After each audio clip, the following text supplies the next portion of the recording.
সাত সকালে দক্ষিণ চব্বিশ পরগনার বাসন্তীতে হাড়হিম করা দৃশ্য, কাটামুন্ডু হাতে নিয়ে থানায় আত্মসমর্পণ যুবকের।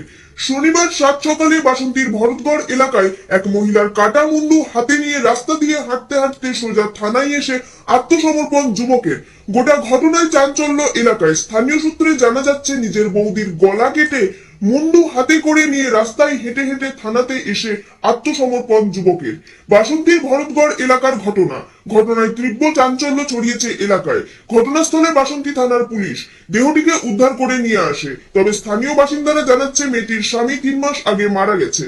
তারপরে ওই মহিলার আজ সকালে গাছ থেকে আম পাড়াকে কেন্দ্র করে বচসা শুরু হয় এবং সেই গন্ডগোলের পরেই দেওর এই ঘটনা ঘটায়। দেহটিকে উদ্ধার করে নিয়ে আসে বাসন্তী থানার পুলিশ। গোটা ঘটনায় তদন্ত শুরু করেছে বাসন্তী থানার পুলিশ।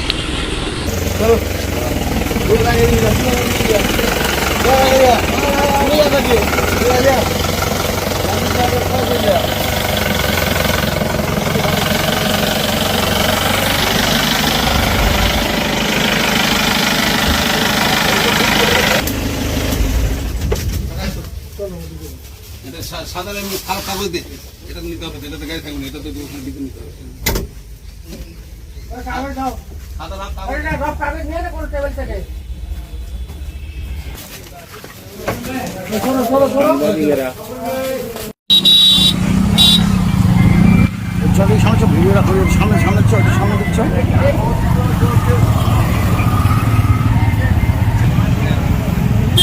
সামনে চ না, ভিডিওটা করে দেখি।